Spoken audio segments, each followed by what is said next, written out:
Good morning Telangana. నేను సంగప్ప. ఈరోజు అన్ని పత్రికలు కూడా 2-3 అంశాలు ప్రధానంగా తీసుకున్నాయి. ఒకటి ఎంసెట్, ఆల్రెడీ ఎంసెట్ 2 లీక్ అయిందని చెప్పి సిఐడి అధికారులు ఖరారు చేయడం కాకుండా గుర్తించడం కాకుండా ఆల్రెడీ చాలామంది నిందితులను కూడా అరెస్ట్ చేశారు.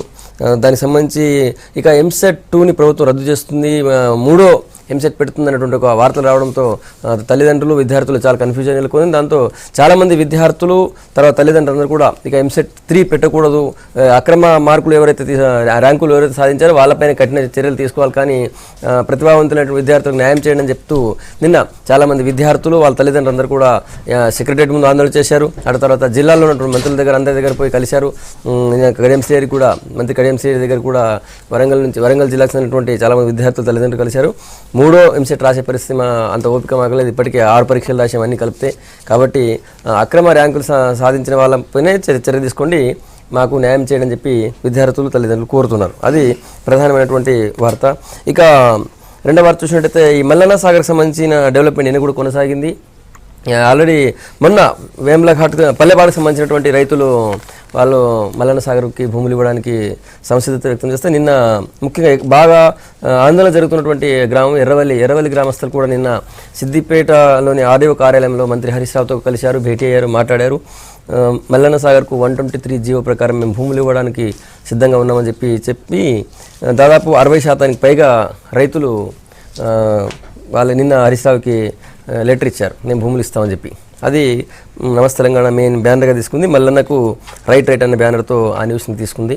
అది ఇంకో ప్రధానంగా ఉంటుంది వార్త. తర్వాత ఈ యూనివర్సిటీల వీసీలకు సంబంధించినటువంటి ఇష్యూ పైన నిన్న హైకోర్టు ఇది గైడ్లైన్స్ యూజీసీ గైడ్లైన్స్కి విరుద్ధంగా ఉందని చెప్పి ఆ జీవోని హైకోర్టు నిన్న కొట్టేసింది.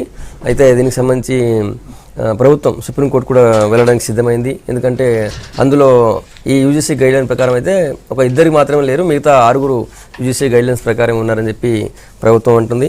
అది ప్రభుత్వం వర్షన్, అది కూడా ప్రధానంగా ఉన్నటువంటి ఇంకో వార్త. ఇక 3వ వార్త చూసినట్టయితే ప్రధానమంత్రి నరేంద్ర మోడీ తెలంగాణ టూర్ ఖరారైంది.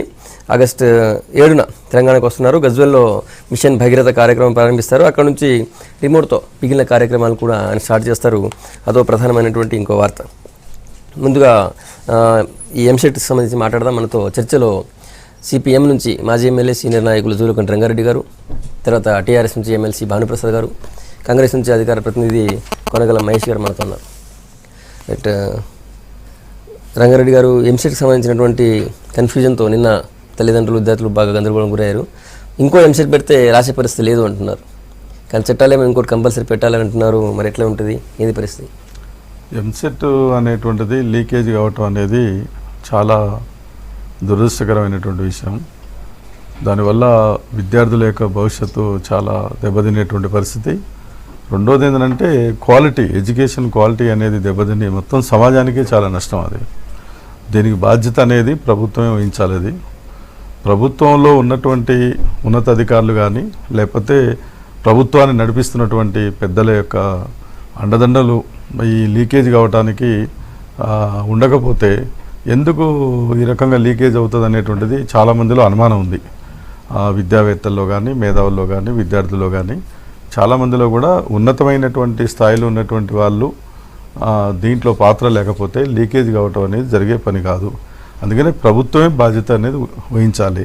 కాబట్టి ఏంటంటే సిబిసిఐడి ద్వారా ఎంక్వైరీ చేయించి దీనికి బాధ్యులైనటువంటి వాళ్ళపైన కఠినమైనటువంటి చర్యలు తీసుకొని ఇప్పుడు ఉన్నటువంటి పరిస్థితుల్లో ఏ నిర్ణయం తీసుకోవాలనేది విద్యార్థి సంఘాల నాయకులతోటి, తర్వాత విద్యార్థుల యొక్క తల్లిదండ్రులతోటి, తర్వాత విద్యావేత్తలతో అఖిలపక్షంతో సంప్రదించి ఇప్పుడున్న పరిస్థితుల్లో ఇంతకుముందు ఎంసెట్ జరిగిన దాన్ని రద్దు చేయాలన్నా లేకపోతే దాన్ని కొనసాగిస్తూనే ఇది చేయాలనేటువంటిది ఈ నిర్ణయం అనేటువంటిది తొందరపడి నిర్ణయం తీసుకోవటం కాకుండా అందరితో సంప్రదించి ఏదైతే బాగుంటుందని చెప్పేసి ఆ రకంగా నిర్ణయం తీసుకోవాలి. ఏదున్నా ప్రభుత్వమే దీనికి బాధ్యత వహించాలి. సిబిసిఐడి ద్వారా విచారణ జరిపి దీనికి బాధ్యులైన వాళ్ళపైన కఠినమైన చర్యలు తీసుకోవాలనేది. ఈరోజు సీఎం దీని మీద ప్రత్యేకంగా రివ్యూ చేస్తున్నారు. మరి ఏం నిర్ణయం తీసుకుంటారనేది అందరూ కూడా ఉత్కంఠ చూస్తున్నారు. మహేష్ గారు, ఇప్పుడు మీరు ఏం చేస్తే బాగుంటుంది? మరి ఇప్పుడు రద్దు చేయాలన్నా లేకపోతే కేవలం ఎవరైతే దీనికి తప్పు చేశారో అక్రమంగా ర్యాంక్ సాధించారో వాళ్ళకి చర్య తీసుకోవాలని కన్ఫ్యూజన్ ఉంది. మీరేమంటారు ప్రతిపక్ష పార్టీగా? ముందుగా ఈ ఎంసెట్ లీకేజ్ అనేది అంత ఆషమాషిగా జరిగినట్టు వ్యవహారం కాదు. ప్రభుత్వం యొక్క చేతగానితనం, ప్రభుత్వం యొక్క నిర్లక్ష్యం, ప్రభుత్వ పెద్దల యొక్క జోక్యము ఈ లేకుండా ఎంకేజ్ లీకేజ్ జరగలేదు. తప్పనిసరిగా ఈ లీకేజ్ బాధ్యత ప్రభుత్వం అందే. ప్రభుత్వం ఆ పరీక్ష నిర్వహణకు సంబంధించిన ఆ 2 శాఖల మంత్రులది, అంటే వైద్య శాఖ మంత్రితో పాటుగా విద్యాశాఖ మంత్రి ఇద్దరు కూడా ఈ లీకేజ్లో ప్రమేయం లేకుండా జరిగిందని మేము భావించట్లేదు. మేము ముందు నుంచి చెప్తా ఉన్నాం, ఈ ఎంసెట్ లీకేజ్ అనే వార్తలు పైనకి వచ్చినప్పటి నుంచి మేము దీని మీద కొంత ప్రత్యేకంగా స్టడీ చేసినాం. ప్రభుత్వ పెద్దల జోక్యంతోనే ఇది జరిగింది. మంత్రుల హస్తాలు కూడా దీనిలో ఉన్నాయి. లోతైన విచారణ జరగాలి. సిబిసిఐడి అంటే లోకల్ పోలీసు ప్రభుత్వానికి వ్యతిరేకంగా నివేదిక ఇచ్చిన దాఖలాలు గతంలో ఎక్కడ లేదు. సో ఇప్పుడు కూడా ఇస్తుందని మేము ఆశించట్లేదు. కాబట్టి పోలీస్ అంటే మాకు గౌరవం ఉంది, వాళ్ళ చురుకుదనం మీద మాకు నమ్మకం ఉంది, వాళ్ళ సమర్థత మీద నమ్మకం ఉంది. ప్రపంచానికి ఆదర్శవంతమైన పోలీస్ తెలంగాణ అంటే తెలుగు పోలీసులు. కానీ సిబిసిఐడి అనే పేరుతో ఎప్పుడు కమిటీ చేసినా కూడా ప్రభుత్వానికి అనుకూలంగానే నివేదికలు ఉంటాయి. వాళ్ళు ఏ నివేదిక ఇచ్చినా ప్రభుత్వం అనుకూలంగానే చెప్పుకునే ప్రయత్నం చేస్తుంది. కాబట్టి సిబిసిఐడి విచారణే పారదర్శకంగా జరగటం లేదు. దీనిలో ఉన్న ప్రభుత్వ పెద్దలు విషయాలు బయటికి రావటం లేదు. పెద్ద తలకాయలను కాపాడే ప్రయత్నం సిబిసిఐడి విచారణలో జరుగుతూ ఉంది. కేవలం బ్రోకర్లను, కేవలం కొంతమంది కోచింగ్ ఇన్స్టిట్యూట్ వాళ్ళను, కొంతమంది దానిలో ఇన్వాల్వ్ అయిన విద్యార్థులను మాత్రమే దోషులుగా చూపి అసలైన దీనికి కారణభూతమైనటువంటి పెద్దలను, పెద్ద తలకాయలను, ఆ ఉన్నత విద్యామండలి అధికారులను, విద్యాశాఖ అధికారులను, విద్యాశాఖ మంత్రుల, వైద్యశాఖ మంత్రులు వీళ్ళందరినీ కూడా సేఫ్ గార్డ్ చేసి ఇప్పటిదాకా ఎంక్వైరీలో కానీ బయటకు వచ్చినటువంటి వార్తల్లో కానీ ఎక్కడ రాజకీయ నాయకులు, రాజకీయ పార్టీలకు ప్రమేయం ఉన్నట్టయితే రాలేదు. అంతవరకే మన కోణము దాన్ని ఏం చేశారంటే సెట్ చేశారు. మన వ్యూని కూడా గవర్నమెంట్ సెట్ చేసింది. ఎట్లా వాళ్ళు ఎంసెట్ ని కనుక సెట్ చేసినట్టు వీళ్ళు కూడా సెట్ చేశారు. ఒక్క నిమిషం సంగప్ప గారు, ఈ విషయంలో కేవలం క్వశ్చన్ పేపర్ లీకేజ్ కాదు, OMR sheet processing contract tender లేకుండా అప్పచెప్పింది విద్యాశాఖ. ఎట్లా జరుగుతుంది ఇది? గతంలో కూడా అనేక సార్లు ఏదైతే ఈ ఓఎంఆర్ షీట్ ప్రాసెసింగ్ కాంట్రాక్ట్ తీసుకున్న సంస్థ మీద ఆరోపణలు ఉన్నాయి. బ్లాక్ లిస్ట్ లో పెట్టినారు. ఈ ఎస్ఎస్సి ఇంటర్మీడియట్ బోర్డులు వాళ్ళని టెండర్ల నుంచి బహిష్కరించినారు. అట్లాంటి సంస్థలకు టెండర్లు లేకుండా కట్టబెట్టింది. అంటే దానిలో అవకతవకలు జరిగే అవకాశం లేదా? బయోమెట్రిక్ మెషిన్లు ప్రభుత్వమే అధికారికంగా చెప్పింది 1500 బయోమెట్రిక్ మెషిన్లు పనిచేయలేదు అని, ఏది ఎగ్జామ్ పోయే ముందు. మరి బయోమెట్రిక్ మెషిన్లు పనిచేయని చోట ఏదైనా గందరగోళం జరిగి ఉండొచ్చుగా. ఈ 2 కోణాలను ఎందుకు పక్కన పెట్టి విచారణ జరుగుతూ ఉంది అనేది మా ఆరోపణ. ఈ లీకేజ్ విషయంలో డెఫినెట్గా ఇది దురదృష్టకరమైనటువంటి విషయమే. అయితే లీకేజ్ ఈరోజు మొట్టమొదటిసారి కాలేదు, గతంలో అనేక సందర్భాల్లో జరిగినటువంటి వాటిలో ఉన్నాయి. ఈరోజు ఈ లీకేజ్కి పాల్పడినటువంటి వ్యక్తే గతంలో లీకేజీకి కూడా కారణమని సిఐడి రిపోర్ట్స్లో కూడా చెప్తున్నటువంటి పరిస్థితి. లీకేజీకి ప్రభుత్వానికి లింక్ చేసేటువంటి ప్రయత్నం ప్రతిపక్షాలు చేయొచ్చు. ఎందుకంటే వాళ్ళకు ప్రతిదానికి రాజకీయ దృక్పథంతో, రాజకీయ కోణంలో చూసేటువంటి అవకాశమే ఉంటుంది. కాబట్టి ఆ వైపుగా వాళ్ళు ఆ ప్రయత్నం ఏ ఇది వచ్చినా కూడా దాన్ని తీసుకొచ్చి ఏదో విధంగా ప్రభుత్వాన్ని లింక్ చేసేటువంటి ప్రయత్నంలోనే వాళ్ళు ఉంటారు. కాబట్టి ఆ ప్రయత్నం వాళ్ళు చేయొచ్చు. దాన్ని కూడా మేము ఎదుర్కోవాల్సినటువంటి బాధ్యత మా మీద ఉంటుంది. అయితే గతంలో ఏదైనా అనేక సందర్భాల్లో రాష్ట్రంలో లీకేజ్ అనేటువంటిది మొదటిసారిగా, గతంలో అనేక సందర్భాల్లో లీకేజీలు జరిగినాయి. ఏ రోజైనా ఇంత షార్ట్ పీరియడ్ లోపల అసలు ఒక ఇన్వెస్టిగేషన్ ఏజెన్సీ పూర్తి స్థాయి వివరాలు అందించినటువంటి చరిత్ర గతంలో ఎప్పుడైనా ఉందా? ఒక సిఐడి ఎంక్వైరీకి వేయటం, ఎంక్వైరీలో పూర్తి స్థాయిలో ఎక్కడ లీకేజ్ అయింది, ఎవరి ద్వారా లీకేజ్ అయింది, ఏ విధంగా అయ్యింది, ఏ విద్యార్థులకు అందింది, ఇంత తీవ్ర స్థాయిలో కూడా పూర్తిగా ఇంట్రాగేషన్ చేసి పూర్తి స్థాయిలో రిపోర్ట్ ఇచ్చినటువంటి స్థాయిలో ఈరోజు ముందుకు పోయింది. ఒకవేళ ప్రభుత్వానికి ఏమైనా ఇది ఉన్నట్టయితే కనుక ఆ ఇంట్రాగేషన్ ఇంత ఫాస్ట్గా జరిగేటువంటి అవకాశమే లేదు. గతంలో చాలా సందర్భాల్లో చూస్తే సంవత్సరాల కాలం పాటు ఇంట్రాగేషన్స్ జరిగినాయి. కానీ ఈరోజు ప్రభుత్వం చిత్తశుద్ధితో ఉంది కాబట్టి, ప్రభుత్వం పూర్తి స్థాయిలో నివేదిక కావాలని కోరుకుంది కాబట్టి ఈరోజు ఇంత త్వరితగతిన ఈ పూర్తి స్థాయిలో నివేదికలు రాగాయి. ఎస్ మాకు కొన్ని ఇవి ఉన్నాయి, మాకు కొన్ని ఆధారాలు ఉన్నాయని చెప్పే విధంగా మహేష్ గారు చెప్తున్నారు. ఉంటే మీరు ముందు పెట్టండి, ఎవరైనా స్పేర్ చేసేది లేదు. ఎటువంటి వాళ్ళైనా ఎంత పెద్ద పొలిటికల్గా కానివ్వండి, లేకపోతే అధికారులు కానివ్వండి, ఏ ఒక్కరు కానివ్వండి, ఏ స్థాయి వాళ్ళైనా కానివ్వండి, మీ దగ్గర ఏ చిన్న ఆధారం ఉన్నా కూడా ఇవ్వండి, సిఐడికి ఇవ్వండి, ఎవరిని కూడా స్పేర్ చేసేటువంటి ఇది ఉండదు. డెఫినెట్గా స్ట్రింజెంట్ యాక్షన్ తీసుకోవడంలో వెనక్కిపోయే సమస్య లేదు. ఇక ఎంసెట్ రద్దు గురించి విషయానికి వచ్చేప్పటికీ డెఫినెట్గా ఈరోజు 2 వర్షన్స్ వినబడుతున్నాయి. కొంతమంది ఏమో దీన్ని రద్దు చేసి తీరాలని కోరుతున్నారు, కొంతమంది ఏమో దీన్ని రద్దు చేయొద్దు, కంటిన్యూ చేయాలని కోరుతున్నారు. ఈ 2 వర్షన్స్లో వివిధ ఆ రంగంలో నిష్ణాతులైనటువంటి వ్యక్తులు ఉన్నారు. తర్వాత పేరెంట్స్తో కానివ్వండి, ఆ రంగంలో నిష్ణాతులైనటువంటి వ్యక్తులతో కానివ్వండి, అదేవిధంగా జ్యుడిషియల్గా ఇది ఏ రకమైనటువంటి ప్రాబ్లమ్స్ ఫేస్ చేయబోతున్నాం అనేటువంటి ఆ రంగంలో నిపుణులు కానివ్వండి, వీళ్ళందరితో చర్చించిన తర్వాత ముఖ్యమంత్రి గారు ఒక నిర్ణయానికి ఈరోజు తీసుకోబోతున్నారు. సబ్మిషన్ ఈ స్థాయిలో గతంలో ఎప్పుడు విచారణ జరగలేదంటే ఈ స్థాయిలో ఇంత పెద్ద కుంభకోణం కూడా గతంలో ఎప్పుడు జరగలేదు. చాలా సార్లు మీరు ఒక అభ్యర్థికి ఒక క్వశ్చన్ పేపర్ సంబంధించిన తాలూకా వివరాలు ఇస్తే 75 లక్షల నుంచి ₹1 కోటి వరకు వసూలు చేసిన సంఘటన మనం చూసినామా? ఇది గనక కరెక్ట్గా విచారణ చేస్తే సిబిసిఐడి విచారణ మీద మాకు నమ్మకం లేదు, దీని మీద సిబిఐ విచారణ జరిపించాలని ముందటి నుంచి మేము డిమాండ్ చేస్తున్నాం. వ్యాపం కుంభకోణం మధ్యప్రదేశ్లో జరిగి ఎట్లాగైతే ఈ దేశాన్ని అతలాకుతలం చేసిన కుంభకోణం ఉందో, వ్యాపంకు తలదన్నే కుంభకోణం ఈ ఎంసెట్ కుంభకోణం అవుతుంది. దాదాపు ₹200 కోట్ల చేతులు మారినటువంటి ట్రాన్సాక్షన్స్ ఇవి. కేవలం 200 కోట్ల రూపాయలు ప్రభుత్వం దగ్గర 70 లక్షలు పెడితే బయట సీట్ వస్తుంది. మీరు ఉస్మానియాలో గాంధీలో రాదు, 3 కోట్లు ఇస్తారు, ఇవ్వండి ఇప్పియండి. 3 కోట్లు ఇచ్చే వాళ్ళు రెడీ ఉన్నారు. ఉస్మానియాలోనో గాంధీలోనో సీట్ ఇప్పియండి. మీరు 70 లక్షలు ఇస్తే ఒక్క నిమిషం, మీరు అడిగిన దానికి నేను చెప్తున్నాను కదా.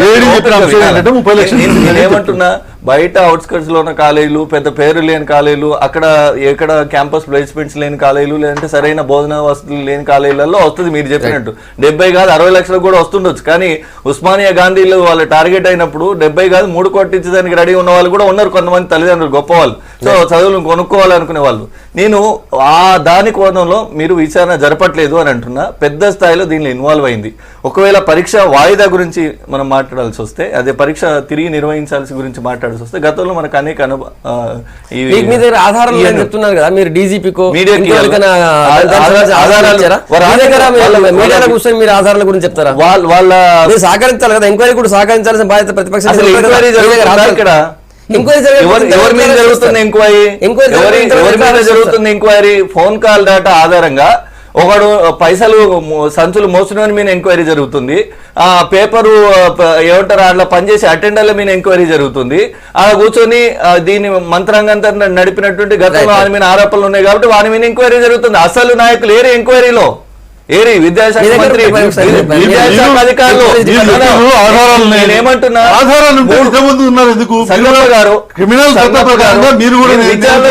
పోలీసులు మీ దగ్గర ఆధారాలు ఉంటే మీరు దాచిపెడితే మీరు కూడా క్రిమినల్సే. తప్పు రావాలి కదా.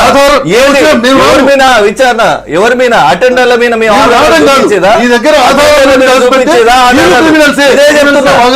V6 వేదికగానే చెప్తున్నా, బ్లాక్ లిస్ట్ లో ఉన్నటువంటి ఒక కంపెనీకి మీరు వితౌట్ టెండర్ కాంట్రాక్ట్, ఇంత పెద్ద పరీక్షకు సంబంధించిన కాంట్రాక్ట్ ఎట్లా ఇస్తారు? ర్యాంకులు డిసైడ్ చేయాల్సింది ఆ కంపెనీయే.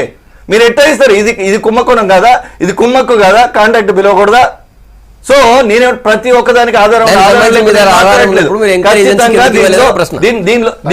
కోణాలు ఉన్నాయి. సంగప్ప గారు 3 ప్రశ్నపత్రం లీకు, రెండోది OMR ప్రాసెసింగ్, మూడోది బయోమెట్రిక్ మెషిన్లు పనిచేయకపోవడం మీద విచారణ. ఈ రెండు అర్థమవుతుంది సంగప్ప గారు. OMR అప్పుడు రన్నింగ్ కామెంట్ OMR షీట్ అనే అంశాన్ని లేవనెత్తితే ప్రభుత్వం డైరెక్ట్ గా విక్టిమ్ గా నిలబడుతుంది, ప్రభుత్వం డైరెక్ట్ గా రెస్పాన్సిబుల్ అవుతుంది. ఆ విషయం పక్కన పెట్టి ఏదో లోకల మీద విచారణ జరిపి తూతు మంత్రంగా ప్రజలకు ప్రయత్నం చేస్తా ఉన్నారు. లీకేజ్ కావటం వల్ల మన దేశంలో మన రాష్ట్ర ప్రతిష్ట అనేది బాగా దెబ్బతిన్నది. రెండోది ఏంటంటే ఈ విషయంలో సిబిఐ ద్వారా విచారణ జరపాలి, సమగ్రంగా విచారణ జరిపి దీనికి బాధ్యులైనటువంటి వాళ్ళపైన కఠినమైన చర్యలు తీసుకోవాలి. అయితే అందరిలో అది ఉన్నతమైనటువంటి స్థాయిలో ఉన్నటువంటి అధికారులు కానీ లేకపోతే ప్రభుత్వాన్ని నడిపిస్తున్నటువంటి ప్రతినిధుల పాత్ర లేకపోతే ఇది జరగదు అనేటువంటి అనుమానం బలంగా అందరిలో ఉంది. ఏదైనా సిబిఐ ద్వారా దీన్ని బయటికి రాబట్టాలి తప్ప ఇంకోటి కాదు. ఇప్పుడున్న పరిస్థితుల్లో మాత్రం అందరితో సంప్రదించి ఆ నిర్ణయం తీసుకోవడం మంచిది. ముఖ్యమంత్రి గారు ప్రధానంగా అందరితో సంప్రదించి, విద్యావేత్తలతో అందరితో సంప్రదించి నిర్ణయం తీసుకోవాలి. ఒకవేళ ప్రతిపక్షాలు అందరూ కలిసి సిబిఐ విచారణ కోరుకుంటే ముఖ్యమంత్రి గారు దాని విషయంలో కూడా నిర్ణయం తీసుకుంటారు. దాని మీద అయితే ఎటువంటి సందేహం అవసరం లేదు. కానీ మొట్టమొదటిగా మనం ఇక్కడ ఆలోచించాల్సింది విద్యార్థులకి ఎంసెట్ మళ్ళీ కండక్ట్ చేయాలా లేకపోతే దాన్నే కంటిన్యూ చేయాలనేటువంటి అంశం ప్రస్తుతం మన ముందున్నటువంటి సమస్య. దాన్ని ఏ విధంగా చేయాలనేటువంటి దాన్ని నిర్ణయించుకున్న తర్వాత డెఫినెట్గా అవసరమైతే సిబిఐ ఎంక్వైరీ కావాలనుకుంటే సిబిఐ ఎంక్వైరీ, ఇంకా ఇంటర్పోల్ ఎంక్వైరీ కావాలనుకుంటే ఇంటర్పోల్ ఎంక్వైరీ చేసుకోవడానికి ఇక్కడ టీఆర్ఎస్ ప్రభుత్వం వేల మంది విద్యార్థుల లైఫ్ దృష్టిలో పెట్టుకుని ప్రతిపక్షాలు కూడా సలహా ఇవ్వాలి. సరే, ఎంక్వైరీకి సంబంధించి మీరు ఏదైనా డిమాండ్ చేయొచ్చు, ప్రభుత్వం దాన్ని తర్వాత కూడా ఎగ్జామ్ తర్వాత కూడా మీరు కావాలంటే ఇంటర్పోల్ చేసుకున్నా కూడా మాకు ఈ మల్లన్న సాగర్ రిజర్వాయర్కి సంబంధించిన డెవలప్మెంట్ నిన్న కూడా ఉంది. నిన్న ఎర్రవల్లి గ్రామానికి సంబంధించినటువంటి రైతులు సిద్దిపేట ఆర్డీఓ తర్వాత ఇరిగేషన్ మినిస్టర్ హరీష్ రావుతో కలిసి చర్చించారు. సిద్దిపేటలో చర్చల తర్వాత తమ భూములు ఇవ్వడానికి సిద్ధంగా ఉన్నామని చెప్పి హామీ పత్రం ఇచ్చారు హరీష్ రావు గారికి. అది ఇంకో మెయిన్ బ్యానర్ న్యూస్గా ఉంది. మొత్తం 8 గ్రామాలు అన్నారు కదా, 8 గ్రామ పంచాయతీలు అన్నారు కదా భానుప్రసాద్ గారు. సో మొన్న హరీష్ రావు గారు చెప్పారు నిన్నటితో 6 అయిపోయినాయి, అంటే నిన్న 7. దాదాపుగా సమస్య కొలికొచ్చింది అనుకోవచ్చా? ఆ రైతులందరూ కూడా ప్రభుత్వం సాటిస్ఫై చేస్తుందా? డెఫినెట్గా ఆ ప్రభుత్వ పరంగా గతంలో కూడా రైతులకు ఒక భరోసా ఇచ్చి ఆ రైతుల నుంచి ఒక పాజిటివ్ రెస్పాన్స్ వచ్చిన తర్వాతనే ప్రభుత్వం ముందుకు పోయింది. అయితే మధ్యలో కొన్ని ప్రతిపక్షాలు అక్కడికి వెళ్ళి ఆ రైతుల్లో ఒక ఆందోళనని, ఒక రకమైనటువంటి ఉద్రేకాన్ని లేపేటువంటి ప్రయత్నాలు చేసినాయి.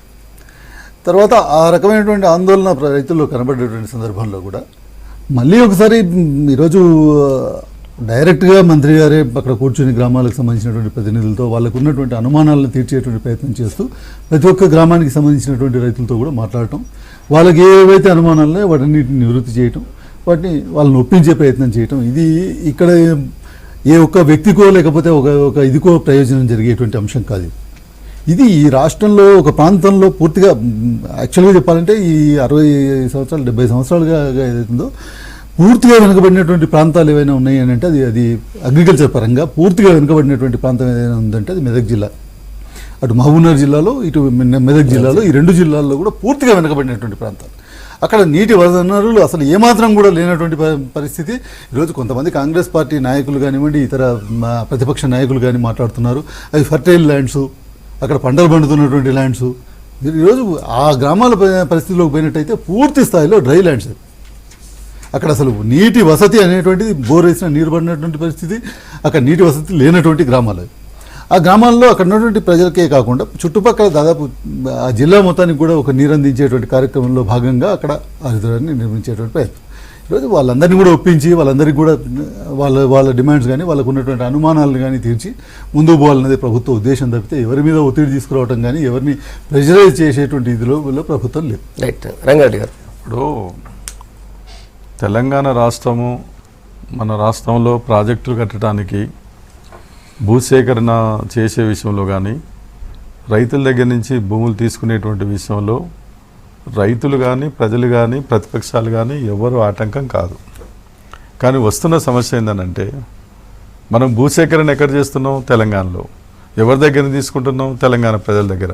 ఎవరి కొరకు కడుతున్నాం? తెలంగాణ రాష్ట్రం కొరకు. ఇవాళ పార్లమెంటులో 2013 భూసేకరణ చట్టం అనేది ఒకటి వచ్చింది.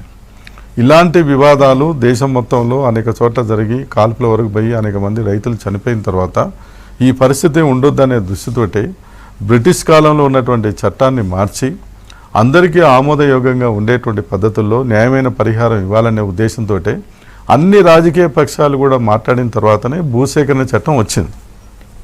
2013 భూసేకరణ చట్టం ప్రకారంగా నిర్వాసితులకు న్యాయమైన పరిహారం 2013 యాక్ట్ ప్రకారం కూడా భూములు తీసుకోవడానికి ప్రభుత్వం రెడీ అన్నది కదా. మరి ప్రభుత్వం రెడీగా ఉంటే ఇప్పుడు ప్రభుత్వం ఒకవైపు అది చెప్తూనే 123వ జీవో ఏం తీసుకొచ్చారు?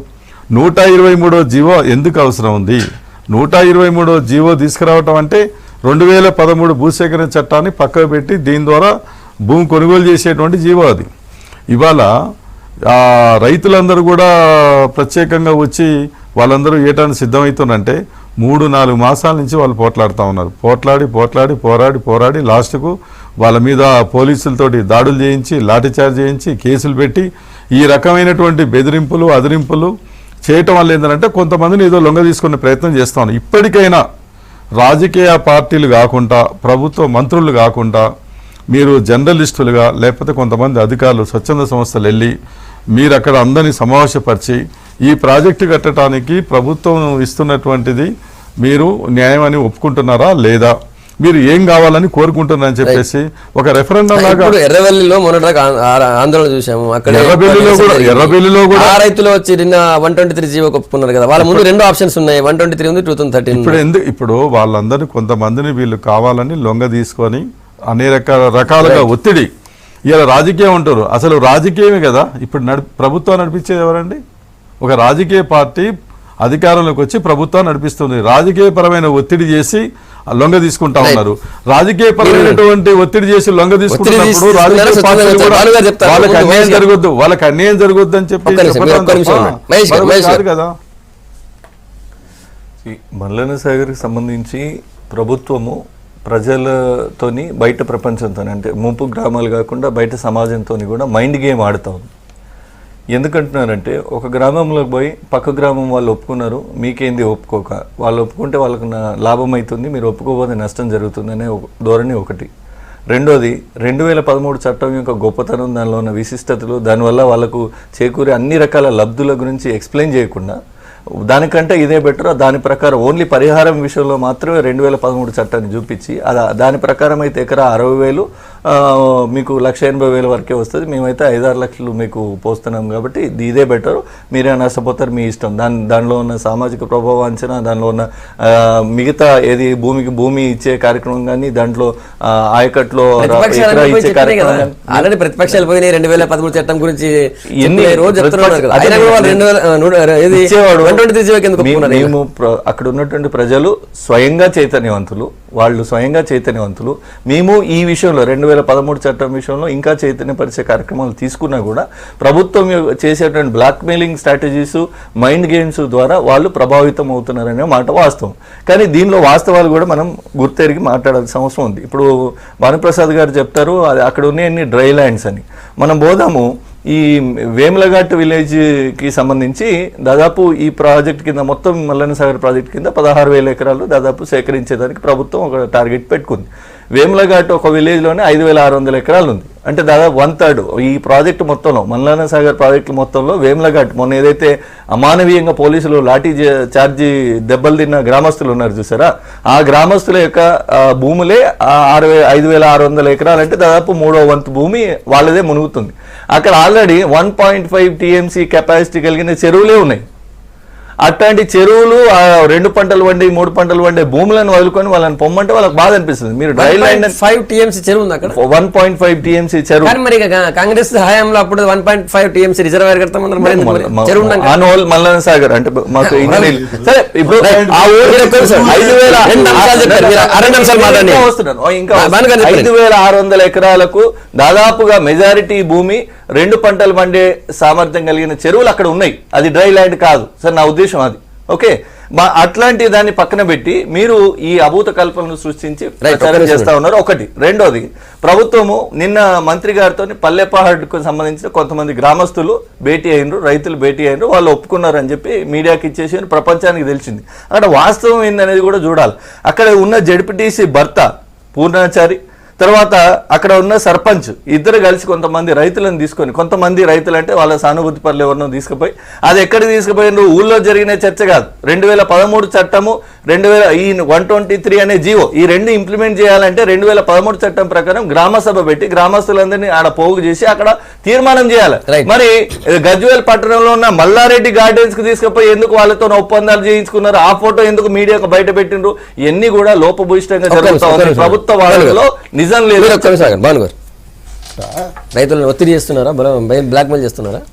ఇక్కడ మనం ఆలోచించాల్సినటువంటిది ఏంటంటే, ఏ గ్రామంలోనైతే కొంతమంది ప్రతిపక్షానికి సంబంధించినటువంటి నాయకులు పోయి అక్కడ టెంట్ వేసి వాళ్ళని రెచ్చగొట్టేటువంటి ప్రయత్నం చేసినారు, అదే టెంట్లో ఈరోజు రిజిస్ట్రేషన్స్ ఎంత భూమి ఉంది, ఎంత భూమికి రిజిస్ట్రేషన్, ఇది కూడా చెప్పాలా?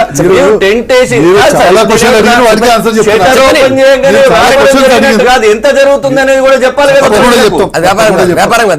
కదా. మీరు తప్పకుండా చెప్తాము. మీరు అడిగిన ప్రశ్నలకే సమాధానం చెప్తున్నాను, వేరే బయట వాటికి చెప్పట్లేదు. ఈరోజు అదే గ్రామంలో అక్కడే కూర్చొని ఈరోజు చేస్తున్నారు. ఒకవేళ రైతులకు ఆందోళన ఉన్నట్టయితే, రైతులకు ఇది ఉన్నట్టయితే ఆ గ్రామంలోకి అధికారులు పోయేటువంటి పరిస్థితి ఉండదు, ఆ గ్రామంలోకి అధికారులు రిజిస్ట్రేషన్ చేసేటువంటి పరిస్థితి ఉండదు. మీరు ఎన్ని రకాలైనటువంటి కుట్రలు పడినా, ఎన్ని రకాల ఇవి చేసినా కూడా మేము ఈరోజు ఆ గ్రామంలో ఉన్నటువంటి రైతుల్ని ఎడ్యుకేట్ చేసి వాళ్ళకి రావాల్సిన మీకు నిజంగా ఏమి ఇవ్వనాయో చెప్పండి, వాటిని పరిష్కరించుకునే ప్రయత్నం చేద్దాం అనేటువంటి విషయంలో స్పష్టంగా చెప్తున్నాను. ఈరోజు గ్రామాల్లో పోవట్లేదు. మంత్రి హరీష్ రావు గారు స్వయంగా ఈ గ్రామాలన్నీ తిరుగుతున్నారు. దాదాపుగా లాస్ట్ 15 రోజుల్లో ఏ గ్రామానికి పోలేదో మీరు చూడండి. ఈ గ్రామాల్లో అన్ని గ్రామాలకు తిరుగుతూ అక్కడ ఉన్నటువంటి వాళ్ళకు ఉన్నటువంటి కొన్ని డెఫినెట్గా వాళ్ళకు కొన్ని అనుమానాలు ఉండొచ్చు, కొన్ని ఆ గ్రామ ప్రజలకు కొన్ని అనుమానాలు ఉండొచ్చు, లేకపోతే కొన్ని వాళ్ళకి సంబంధించినటువంటి క్రియేట్ చేసినటువంటి కొన్ని రాజకీయ పక్షాలు వాళ్ళలో లేపినటువంటి భయాందోళనలకి సమాధానం చెప్పాల్సినటువంటి బాధ్యత కూడా ఈరోజు ప్రభుత్వంగా మా మీద ఉంది. కాబట్టి వాటన్నిటికీ కూడా జవాబు చెప్తున్నాం, వాళ్ళందరికీ కూడా ఒప్పిస్తున్నాం. 2013 ప్రకారంగా ఏమొస్తుందో చెప్తున్నాం, 2123 జీవో ప్రకారంగా ఏమొస్తుందో చెప్తున్నాం. దాని తర్వాత కూడా వాళ్ళు ఒకవేళ 2013 ఆప్ చేస్తే మేము ఇవ్వడానికి సిద్ధంగా ఉన్నామని చెప్తున్నాం. ఎవరైతే 2013 ఆప్ చేసుకుంటారో వాళ్ళు ఆప్ చేసుకోండి అని స్పష్టంగా చెప్తున్నాం. ఎవరైతే 123 జీవో ప్రకారం ఇవ్వదలుచుకున్నారో వాళ్ళని ఇవ్వమని చెప్తున్నాం. మేము ఎవరి మీద కూడా ఈరోజు వరకు ప్రెజర్ చేసినట్టు కానీ వీళ్ళని బలవంతంగా చేసినటువంటి ఇది కానీ లేదు. ఈరోజు మేము చెప్పేది ఒకటే, ఇది ఈ రాష్ట్ర ప్రయోజనాల కొరకు ఆ రోజు తెలంగాణ ఉద్యమంలో పాత్ర పోషించిందైనా ఈరోజు హరితహారంలో పాత్ర పోషించేదైనా రేపొద్దున ఈ హరిత తెలంగాణగా మార్చేటువంటి ఉద్యమంలో పాత్ర పోషించేదైనా తెలంగాణ రాష్ట్ర సమితి ప్రభుత్వం. ఆ ప్రభుత్వం లక్ష్యం కూడా ఈ ప్రాంతాన్ని హరిత ప్రాంతంగా మార్చాలనేది తప్పితే ఇక్కడ ఏదో వ్యక్తిగత ప్రయోజనాలు లేకపోతే ఇంకొకటో లేవు. ఈ రాష్ట్ర ప్రయోజనాలని పరంగా పెట్టి చేస్తున్నటువంటి మిత్రులు భానుప్రసాద్ గారు చెప్తున్నారు. హరీష్ రావు గారు పోయి కొంతమందిని మాత్రమే సెలెక్ట్ చేసుకొని ఎక్కడికో దగ్గర పిలిపించుకొని మాట్లాడి ఆ రకంగా ఏంటంటే ఒక ప్లాన్ ప్రకారంగా వాళ్ళందరినీ కూడా దారి తెచ్చుకునేటువంటి ప్రయత్నం చేస్తుంది తప్ప మీరు ఆ గ్రామాల్లో డప్పు చాటింపిచ్చి ప్రజలందరినీ కూడా పిలిచి తర్వాత రచ్చబండ దగ్గర కూర్చోబెట్టి మేము ఈ రకంగా చేయబోతున్నాం, మీరేం చెప్తున్నారని చెప్పేమన్నట్లా ఆ రకమైన పద్ధతుల్లో మీరు సభలు నిర్వహిస్తా ఉన్నారా? ఇప్పుడు 123 జీవోకి ప్రజలు ఒప్పుకోవడం పబ్లిక్ హియరింగ్ అంటే ఏంది? పబ్లిక్ హియరింగ్ అంటే ఏంటిదని మీరు అడిగిన కూడా చెప్తాను నేను. పబ్లిక్ హియరింగ్ మీరు ప్రశ్న అడిగినప్పుడు ఇప్పుడు అది కాదు, నన్ను జవాబు చెప్పండి. అందుకనే ఏంటంటే 3-4 మాసాల నుంచి వాళ్ళు పెద్ద ఎత్తున రాజకీయ పార్టీల జోక్యం లేకుండానే ఒక నెలపాటు వాళ్ళు ముందు వాళ్ళంతట వాళ్ళే పోరాటాలకు వచ్చారు. నెల రోజుల తర్వాతనే రాజకీయ పార్టీలు ఎంటర్ అయింది. ఏంటండి తర్వాత ఏంటంటే ఇక వాళ్ళు విసిగిపోయి అలసిపోయి ఈ ప్రభుత్వం చాలా మొండిగా వ్యవహరిస్తుంది, దుర్మార్గంగా వ్యవహరిస్తున్నారు. తర్వాత ఆ రకంగా కొంతమంది ఆ పోరాటానికి తట్టుకోలేకనో వాళ్ళ ఒత్తిడి తట్టుకోలేకనో కొద్దిమంది సాటుగా పోయి ఆ రకంగా మాట్లాడి మేము ఇస్తాం అన్నట్టుగా మాట్లాడుతూ ఉన్నారు తప్ప మీరు పోలీసులు లేకుండా మీరందరూ కూడా ఒంటరిగా పోయి అక్కడ సభ పెట్టి వాళ్ళందరూ ప్రేమతోటి వాళ్ళందరూ ఇష్టంతో కాక ఆ రకంగా నిర్ణయం తీసుకొని ముందుకొస్తే అందరూ సంతోషిస్తారు. బలవంతంగా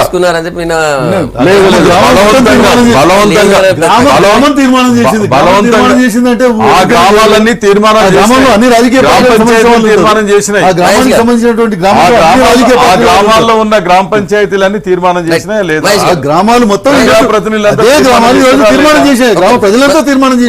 పెట్టుబడి వాళ్ళని పోలీసు బలగాన్ని ఉపయోగించి ప్రభుత్వ యంత్రాంగాన్ని ఉపయోగించి ఒత్తిడి తీసుకొచ్చి ఈ దేశంలో అనేక రాష్ట్రాల్లో జరుగుతున్నాయి. ప్రభుత్వాలు మీరెందుకు చేయలేకపోయి మీరు కాల్పులు జరిపారు, మీరు మొత్తం జనాలు చంపేసినటువంటి 30 లక్షల రూపాయలు ఇస్తున్నామని చెప్పి ముందుకు వచ్చినా కూడా అక్కడ రెచ్చగొట్టి కొంతమంది చేశారు. ఇక్కడేమో మీరు చేసేది చాలా గొప్ప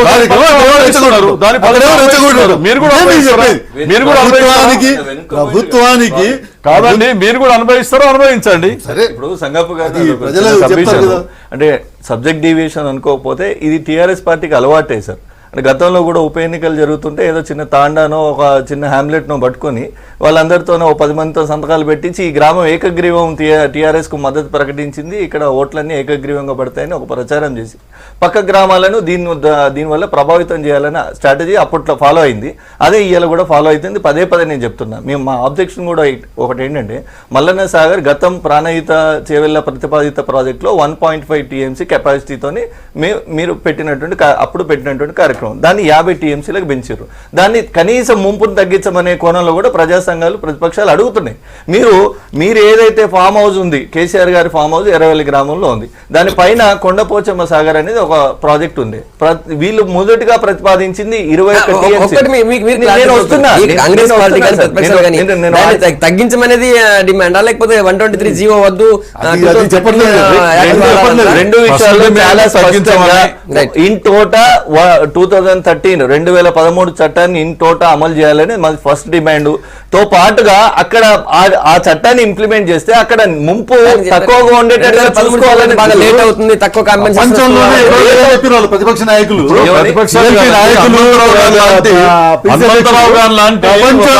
ప్రపంచంలోనే 50 టీఎంసీల రిజర్వాయర్ ప్రపంచంలో లేదని చెప్పారు. వాళ్ళ మాటలను వక్రీకరిస్తున్నారు. నేను చెప్తాను దానికి సమాధానం చెప్తున్నా. మీరు ఆగాల. న్యాచురల్ బౌండరీస్ ఫాలో అయ్యి జనరల్ గా ఇంత పెద్ద సామర్థ్యం కలిగిన ప్రాజెక్టులు ఎక్కడ ఉంటాయంటే నదీ ప్రవాహానికి అడ్డంగా కొండల మధ్యన ఇంత కెపాసిటీతో కడతారు. కానీ ఇంత ఫేర్ అంటే ప్లెయిన్ ల్యాండ్ మీద చాలా చదునుగా ఉన్న భూమి మీద కొండల గుట్టల సపోర్ట్ లేకుండా ఇంత పెద్ద ప్రాజెక్టు కట్టడం ప్రమాదం. ఇట్లాంటి ప్రాజెక్టు ప్రపంచంలో లేదని చెప్పి ఆంధ్రప్రదేశ్ లోనే 3 ఉన్నాయి. ఇంకొక మాట, ఆంధ్రప్రదేశ్ లోనే 3 ఉన్నాయి. ఈ చెప్పే సోకాళ్ళు వ్యక్తులు ఈ రోజు చెప్పాలి 50 టీఎంసీలు ఫ్లాట్ ల్యాండ్ మీద 47 టీఎంసీలు ఉంది. 47 టీఎంసీలు ఉంది రాయలసీమలో. 47 టీఎంసీలు ఉంది రాయలసీమలో. ఆ రోజు ఇదే నాయకులు కేబినెట్ మంత్రిగా తెలిపారు. రాజకీయ పార్టీ నాయకులు ఎంత అనుభవం ఉన్నా కూడా ప్రాజెక్టుల విషయంలో కానీ మరొక టెక్నికల్గా నీటి రంగంలో ఏ ప్రాజెక్టు ఎక్కడ కట్టడం వల్ల, ఏ రిజర్వాయరు ఎక్కడ కట్టడం వల్ల, ఎంత కెపాసిటీతో కట్టడం వల్ల ఉపయోగం అనేది మనకంటే ఇంజనీరింగ్ నిపుణులు మెయిన్ కదా. హనుమంతరావు గారి దగ్గరికి మీ నాయకులు వెళ్ళి కలిశారు. తర్వాత ఆయన పవర్ పాయింట్ ప్రజెంటేషన్ కూడా చేశాడు. ప్రభుత్వానికి ఆయన ఒక నోటు తయారు చేసి ఒక నివేదికగా పంపించాడు. అంత సామర్థ్యం కలిగినటువంటి రిజర్వాయర్ అక్కడ అవసరం లేదు. తక్కువ ముంపుతోటి చిన్న చిన్న రిజర్వాయర్లు కట్టుకొని ఆ ప్రాజెక్టును పూర్తి చేసుకోవచ్చు. మీరు అంతమందిని ఇబ్బంది పెట్టి 1000 ఎకరాల భూసేకరణ హనుమంతరావు గారు ఒక్కరే నీటి రంగ నిపుణులు కాదు.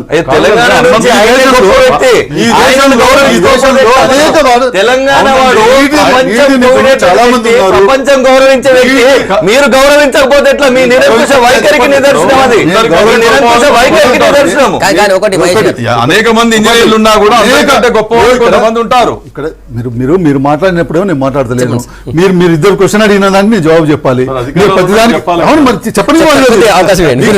నిరంకుశ వైఖరి అర్థమవుతున్నది. ఇక్కడ మేము అనేది ఏంటంటే ప్రతిపక్షాలు ఫేస్ చేయలేనటువంటి పరిస్థితుల్లో ఈ రకమైనటువంటి ఇదిలో ఉన్నాయి. ఈరోజు హనుమంతరావు గారు నిపుణులు కాదని నేను చెప్పట్లేదు. హనుమంతరావు గారి దగ్గర మేము వెళ్ళాం. ఎందుకు వెళ్ళాం? ఆయన గొప్పతనాన్ని గుర్తించే వెళ్ళాం. కానీ మేము ఇక్కడ వ్యాప్కోస్ అనేటువంటి కేంద్ర ప్రభుత్వ సంస్థ డిపిఆర్ తయారు చేసింది. వాళ్ళకి అందులో ఉన్నటువంటి వాళ్ళ నిపుణులు కాదా? వాళ్ళు ఇచ్చేటువంటి నివేదిక నిపుణులతో కూడినటువంటి నివేదిక కాదా? గతంలో కూడా వ్యాప్కోసే కదా. గతంలో కూడా వ్యాప్కోసే కదా. ఏ విధంగా తయారు చేసింది, ఏ ఒత్తిడితో తయారు చేసింది, ఒత్తిడి ఉంది.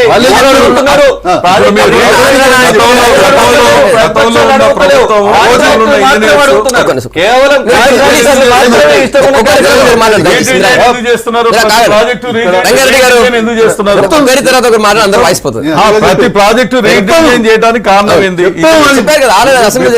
మీరు అసెంబ్లీలో నుంచి మీరంతా చెప్తూ ఉంటే దాన్ని ఫేస్ చేసి దాన్ని ప్రశ్నించలేక పారిపోయారు. ఆ రోజు మీరు మాట్లాడేటువంటి చెప్పడానికి 6 నెలల ప్రిపరేషన్ ఇప్పటికీ ఈ రోజుకి అది అయిపోయి 6 నెలలు అయిపోయినా కూడా రేపే ఇట్లా ప్రెజెంటేషన్ చేస్తామని ఆరోగ్యం లేక బాగలేక 4 రోజులు అవుతుంది. కానీ ఈ 10 నెలల నుంచి ఏం చేశారు?